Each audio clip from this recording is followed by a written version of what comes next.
Today, I'm joined by a cricketing personality who has covered cricket for many years and not just the on field action, but some very interesting anecdotes and stories about cricket, books on cricket, cricketing personalities off the field with his wonderful podcast called 81 All Out. Today, I'm joined with Mr. Siddhartha Vaidyanathan.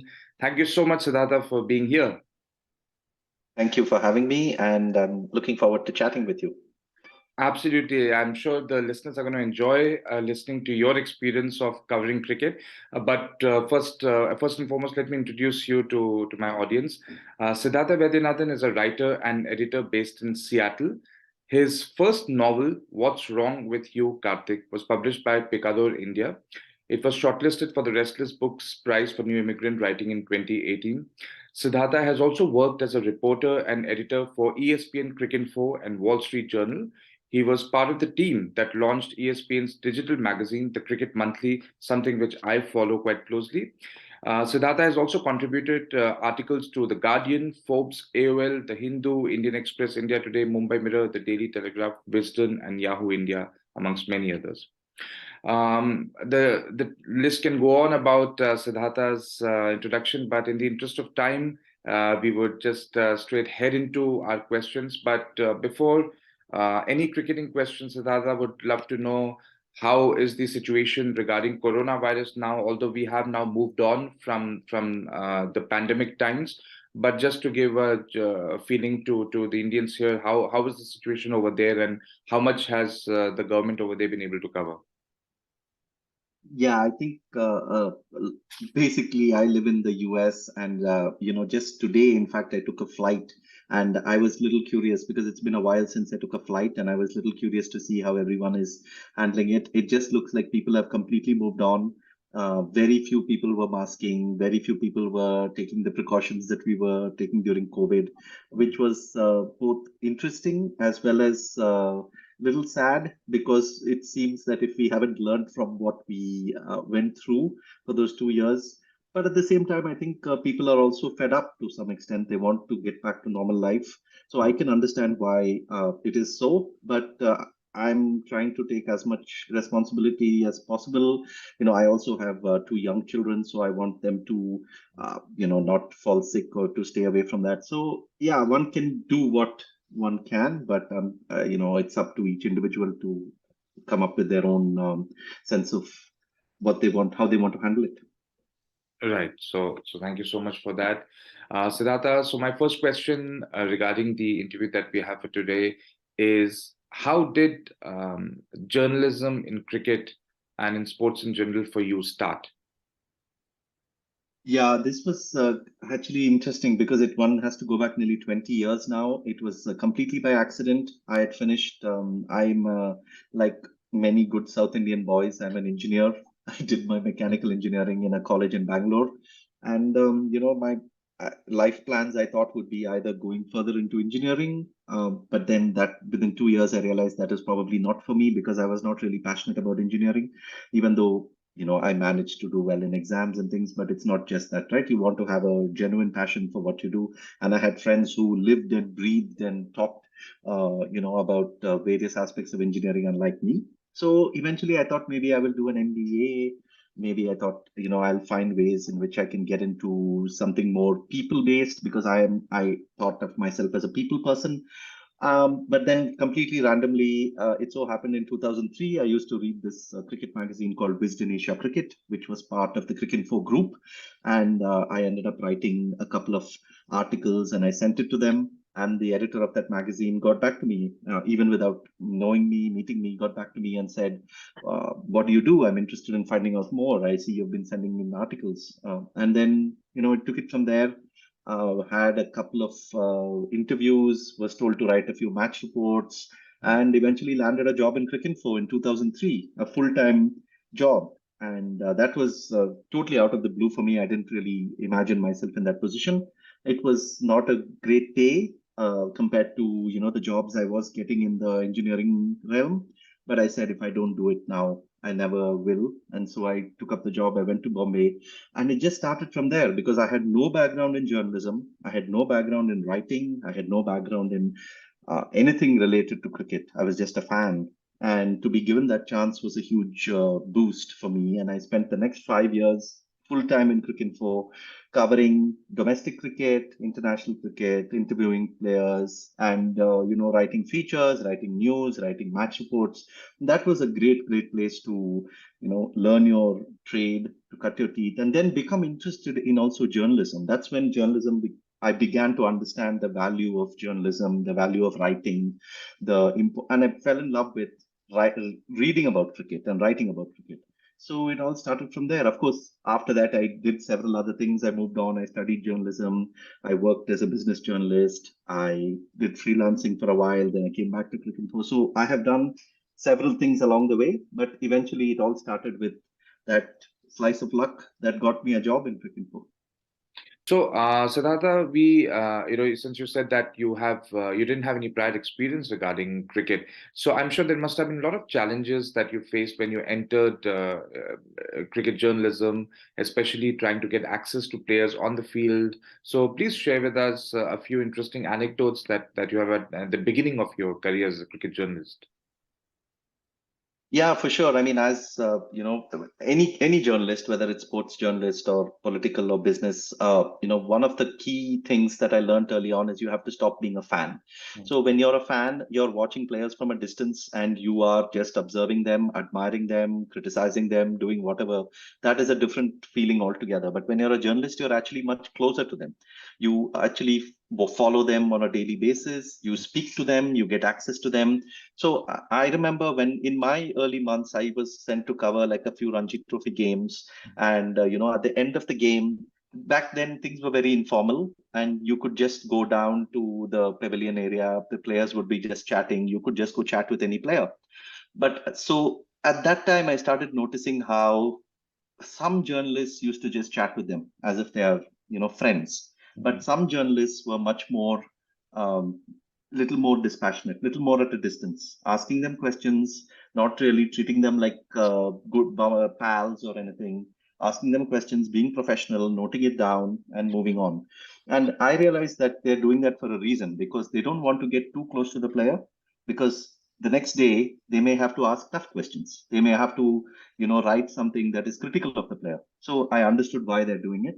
And I often found that people who got very close to the players, they would hesitate to write anything negative about the players because they felt they were good friends, and then they would lose the access and you get into all sorts of complications there. So that is one thing you learn. The other thing you learn is about how to write about the game itself. It's not something that comes easily when you start out. What do you say? Like, you're watching a game, like how do you even begin to write about it? So then that's where reading comes in. You talk to other people, you read other people's reports. Once you've finished covering like a day's play, once you've written your report, you go back the next day and you read every single other person's report. So you understand what they did right, what they did differently, how you could have followed something that they did. And I was thankful to have some really good writers around me, and reading them helped me and talking to them helped me. And yeah, I think every day is a learning, and journalism is amazing that way. It teaches you so much. Every story you write teaches is a lesson. Right, absolutely. So, from cricketing journalism, would like to now come to your first novel that you wrote, What's Wrong with You, Karthik? Tell us a little bit about this novel. What is it about, and what has cricket got to do with this? Yeah, actually, this is something that took shape sometime in the early 2010s. I had moved away from full-time cricket writing. I was working as a business journalist, and then I was doing some freelance writing, freelance journalism and freelance writing. And I thought it would be interesting to write a bit about, you know, uh, the childhood in the 1990s, which I had. But I didn't want to write it as a memoir. I didn't want to write it from my point of view. I wanted to write it from another point of view. And I was, it just happened that I was talking to a few friends about our school days and things. And I sort of thought of this character who joins this school, who's really shy, and who joins this really boisterous environment of an all boys school, and is trying to find his way around that. He also comes from a very conservative Hindu family, and he goes to a Christian missionary school. So all these sort of complications, I thought of this character, and I felt that it would be interesting to build on that. Of course, it took me a lot of time to build on it. I wrote an initial draft. I trashed it because I felt that it's not good enough. After showing it to a few people, and they were honest with me to say, it's not really working in these places and all. So I trashed it. Then I wrote it again and again. And through all that, I was also doing Cricket Monthly work. I was helping Cricinfo launch the Cricket Monthly and all that. But finally, around 2017, 2018 is when I finally was happy with it. And yeah, it's some have called it a coming of age book. Some have called it a book about childhood. I think my most interesting readers have been parents, actually, parents of teenagers and preteens. They have read the book and said, we feel we understand our children a little better now because they don't tell us much of what is going on in their lives. And so it's been heartening to meet those parents. I mean, of course, the children seem to have liked it too, but the book has a lot of things that children are unlikely to talk about, whether it's their physical experiences in that age, or whether it's what they go through mentally, the pressure and things. Of course, I wanted to have cricket as a component of it because cricket was a big deal for me when growing up, and for a lot of us when growing up. So I involved cricket in it through a few ways. I included, this character is a huge fan of Tendulkar, like many of us were back in the 90s. This character also is there is a cricket team in school, and there's a cricket tournament which this character watches and describes. So cricket comes in, but I wanted to also explore other aspects of childhood and boyhood, especially in that tender phase of the pre-teen and teen years. Great, fascinating. I would like to take you back to your time at Cricinfo, Siddhartha, and when you launched the Cricket Monthly, because that is a feature of Cricinfo that I find very fascinating, because we get to read stories which usually are not covered a lot in India, especially, for example, cricket in the associate nations, on which I think some articles have been written as part of the Cricket Monthly. So, take us back to the start of the launch of this Cricket Monthly. What was your objective when you wanted to do something like this and start something like the Cricket Monthly? Yeah, I mean, I must mention I was not the only one around then. I mean, there were quite a few of us in that team. I think overall there were about five of us who were part of the core team of the Cricket Monthly, and of course, Cricinfo was able to say that okay, we are interested in running a long form cricket magazine that explores stories through in depth, and they were willing to give us a part of their budget for it because obviously we needed that budget. But the objective was we felt that there was no real avenue for some of the best cricket writers to come in and look at topics in depth, whether it is like a player profile, or whether it is like a travel piece on cricket, or whether it is just something that interesting happened in that's been happening in a particular place like Sri Lanka, or northeast of India, or associate, as you said, some of the emerging nations, cricket nations. So we felt that we needed to look into that. We were thankful that for a while Cricinfo had the budget to support a monthly publication that came out, and in fact initially it was a iPad app that people could download and read as if it's like a e-magazine. Right. But that stopped after a while, and it became more like a web zine. But yeah, I think I was there from 2013 before the launch till about 2017, even 2018, I would say, for a part of it.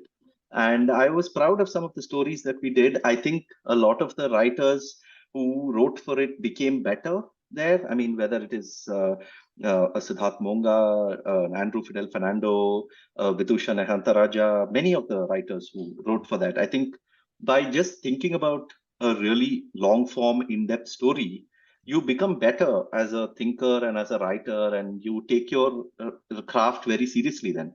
It's unlike, just writing 800 words. I remember a story that Andrew Fidel Fernando did where he went to Jaffna, which is the north of Sri Lanka, which is the war-torn region. And he just spoke about the lost cricketers from there, cricketers who were legends in that part of the world, but who we never heard about because of the war and because of the ethnic conflict in Sri Lanka. And, not only did that piece, not only did it help Fidel Fernando become a better cricket writer, it also helped him become, I would say, a better thinker on his own country, on parts of his land, on the conflict, on the war, and speaking to people. So I think what a long form piece does is it helps you grow as a person and as a writer. And a lot of the pieces did that to them. Of course, you have to balance that out with the monetary aspect of it. And eventually, I think Cricinfo felt it is best to scale down on the monthly model and go more like, once in a while they will publish a long form piece. But I think that was initially the ambition was to push the boundaries of cricket writing, and I think we achieved that for a brief period of time.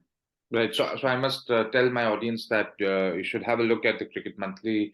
It is something that comes up with some fascinating stories on cricket. So people who are interested in knowing about cricket a lot more beyond just the cricketing field and beyond Indian cricket should look at the articles featured in that magazine.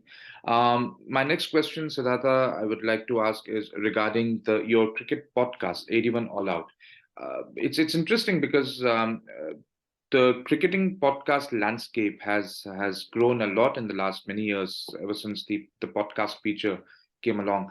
And I personally hear to a lot of these cricketing podcasts from other countries like England and Australia. However, the cricket podcast scene in India has not quite taken shape as much as it has in other countries.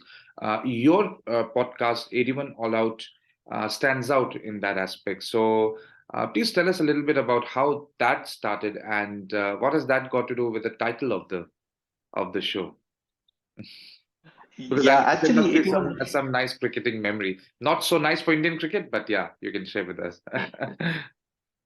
Yeah. Actually, 81 All Out came up when my sort of association with the Cricket Monthly ended. So, as I said, I was working with the Cricket Monthly till about 2017, 2018-ish. And then around 20, and then they scaled down. So I wasn't required there anymore because they wanted a few number of editors.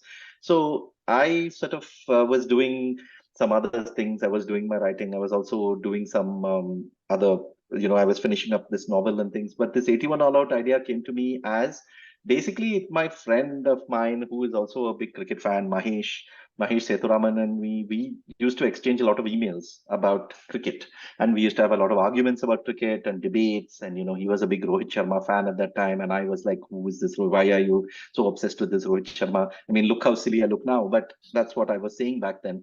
And we used to exchange these emails, Virat Kohli, then memories of Tendulkar and Dravid and all that. And then we said, anyway, we are exchanging these emails. Why not publish them in a blog or something? And maybe people may want to read. And so we started doing that. Each email we would send, we would put it as a blog post. And then we said, okay, let us decide on the name of the blog. And randomly, the first thing that came to my mind, I said, why not 81 All Out? Because we were talking a lot about the 90s that time. We were discussing, India's tests that time and India's performances then. And 81 All Out, for those who are not familiar, is the score that India were bowled out for in 1997 in the Barbados Test. And now, for many people who are following cricket, then that is a deep scar on our psyche because we thought India is almost surely going to win. They had to chase 120 in the final innings. And had they won that test, it was likely that they would have won the series because the next two tests were likely going to be drawn. So, but they were got 81 all out. And that was like it also felt very emblematic of that 90s team that used to promise so much and then eventually collapse or deliver heartbreaks. And so, yeah, that's what Mahesh said. Immediately said, yeah, let's go for it. What can go wrong? I mean, the worst case, it will be a disaster with like 81 all out, right? So we went with that. And then over a period of time, we also had a few other friends who were doing a podcast on movies, on South Indian movies. And then, we were chatting and they suggested, why not do you guys do a cricket podcast? Anyway, you're talking about cricket via text. Why not take it as a voice podcast? So yeah, we started that. We had no idea what we were doing initially. I had no experience of voice or audio. I was not a commentator or anything before. So I was purely a text guy. So for me to get into audio was a new challenge. But it was interesting because, again, as I mentioned about the Cricket Monthly, audio podcast allows you a chance to go in depth. it gives you a chance to actually have a 1 hour, 2 hour conversation with somebody and learn about so many aspects of cricket. So, we have had people, cricketers on the show, commentators, TV producers, Right. domestic cricketers, analysts, everyone. And I have learned so much from each and every person who has come on the show. And for me personally, it's been a very educational journey. And I think one of the reasons why some people seem to like 81 All Out more than others is because of the depth we are able to offer. Because even if we just talk for 1 hour, we are not just, cracking jokes and, talking about memes and talking about tweets and all that. I mean, that occasionally comes in, but we want to drill a little further is what is happening. Why are people behaving this way? Or why are people playing this way? And even like when it comes to, T20 or cricket, we are trying to analyze where the game is going, why are teams playing a certain way, and we try and bring in as much data as we can. We Right. try and bring in as much anecdotes as we can. So I think the depth helps, and it has helped me become a better cricket viewer. Absolutely, and if this podcast has helped me personally become a better, or rather gain more knowledge about cricket just beyond the cricket boundaries, because as I said at the beginning of this question, this is something that not a lot of cricket fans in India get to see on visual media, in print or in TV. You only the focus is more on the present cricket and the action that's happening on the field. But how about something going beyond the boundaries of cricket and beyond the boundaries of Indian cricket is something that your podcast covers. So again, I would highly recommend my audience to watch to hear this podcast. I'll be linking the podcast link in the video description at the end of this video. So please do go and have a look and listen to the podcast. So Siddhartha, we were talking about the 90s, and you mentioned about the 81 all out moment in Indian cricket. However, there have been some good moments as well in the Indian cricket in the 90s. So, any particular favorite moment of yours from the 90s that you really enjoyed about Indian cricket?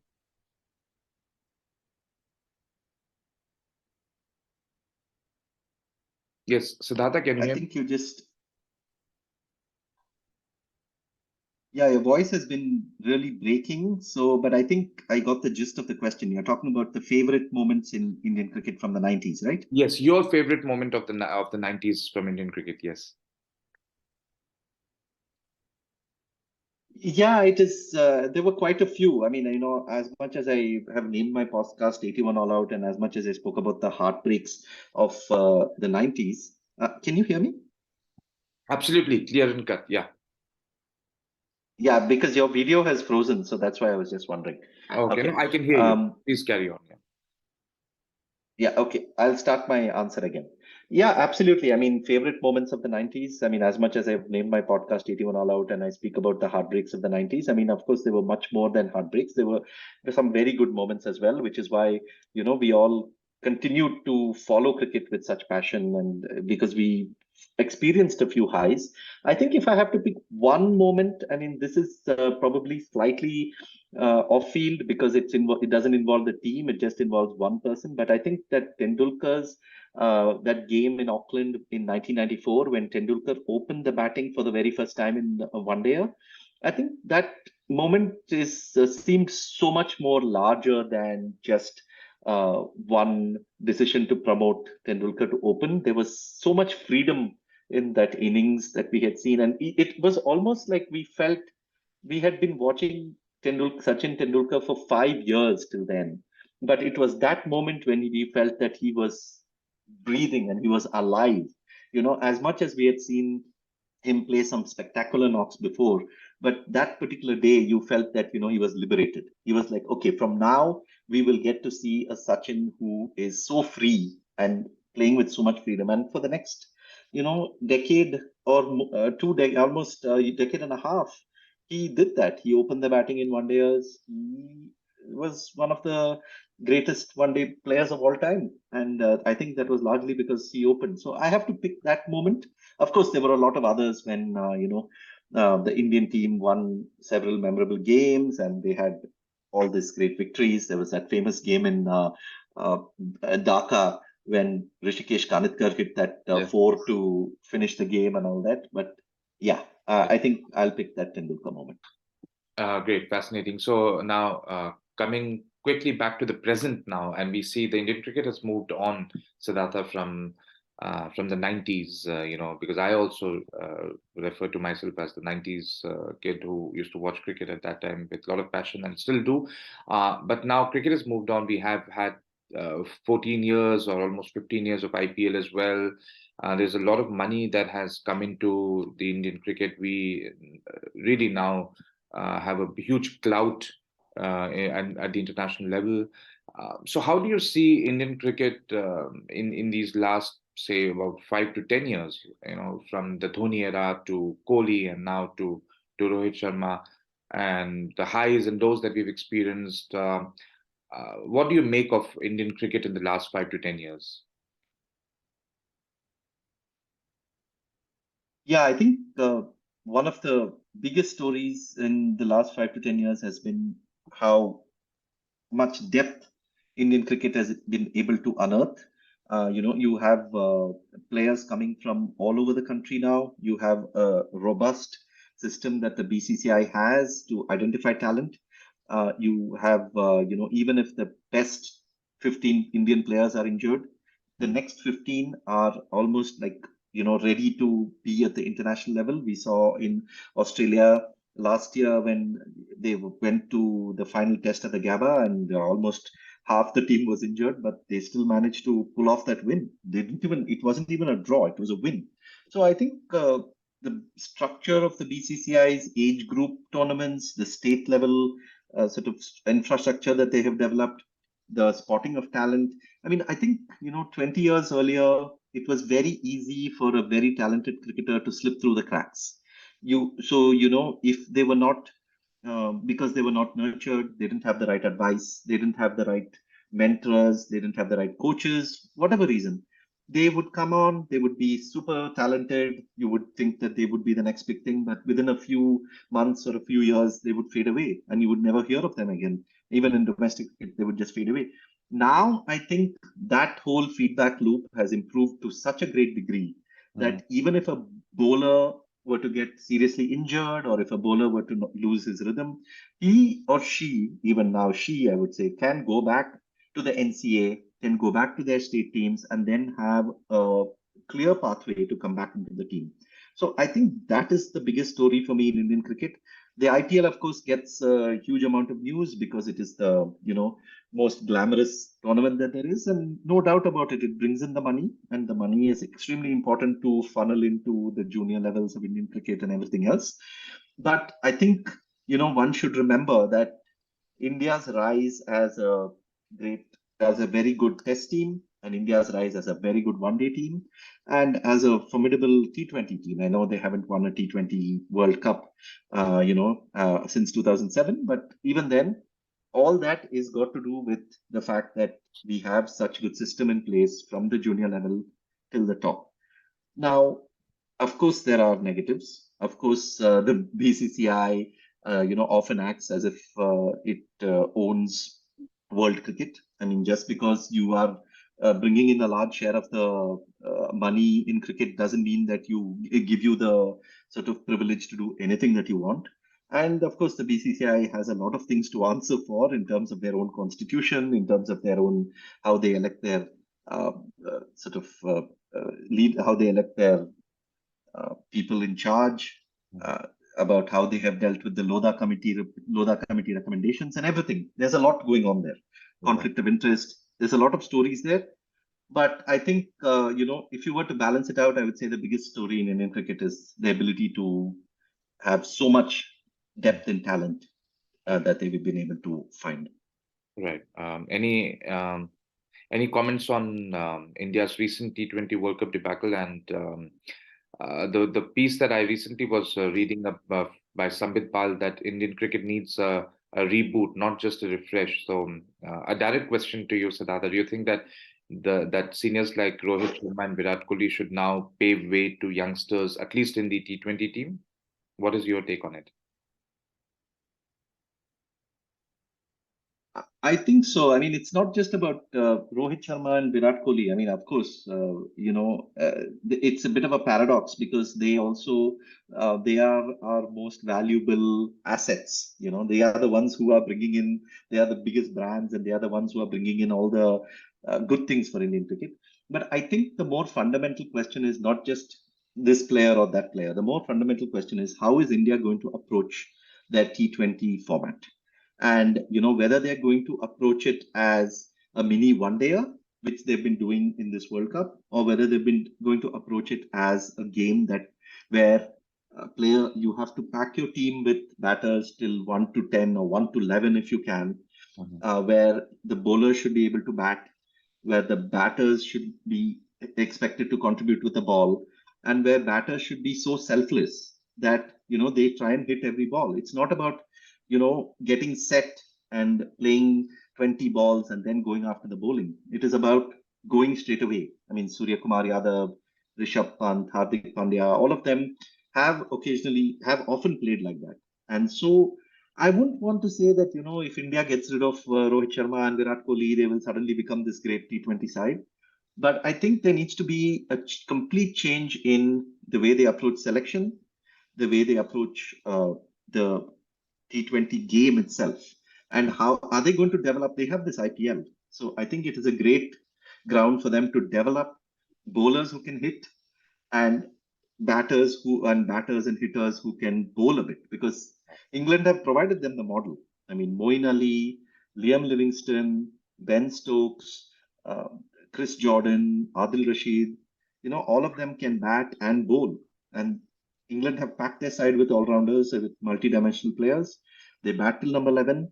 They have about 6 or 7 people who can bowl, and it gives them the flexibility. And then they can move players around. They can have number three bat at number seven, or number seven bat at number three. They can do all sorts of things. So I think India needs to move that way if they need to find a way to exploit this format. And, hopefully over time they will understand that this is the way to play. And I think what will happen is that some IPL teams will start playing this way.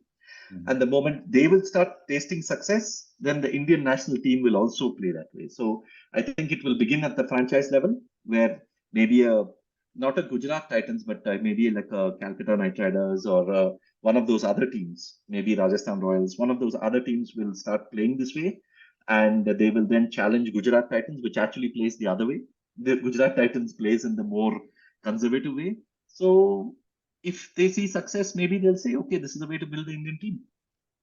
Right. I think a talk on Indian cricket requires a dedicated episode on another day, which I hope you can give me time for.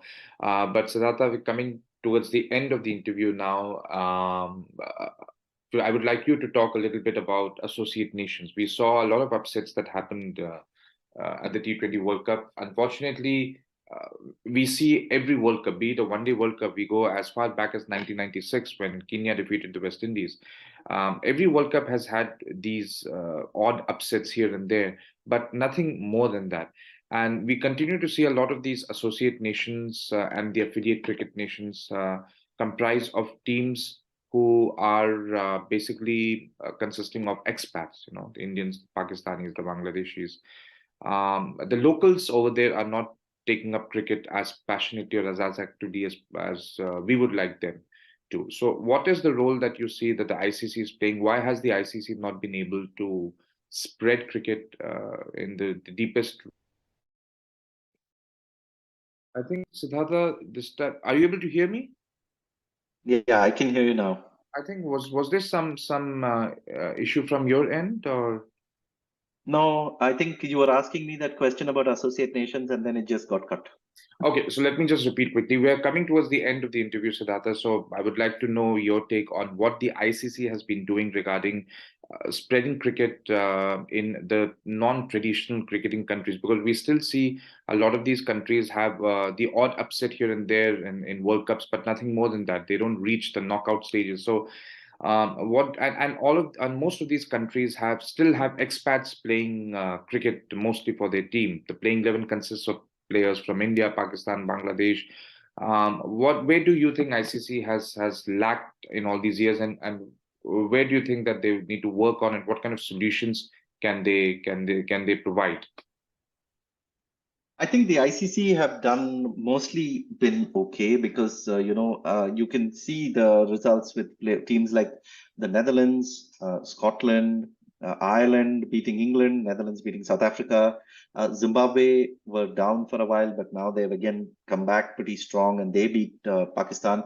I think the ICC are doing their bit, but for the individual countries, I think need to start doing their own bit to develop the larger player base. And one of the interesting stories in cricket over the last few years is how women's cricket actually is far more a global game than men's cricket, because women's cricket is, you will find teams like Thailand, teams like Brazil, teams like many South American teams, and you find many European teams.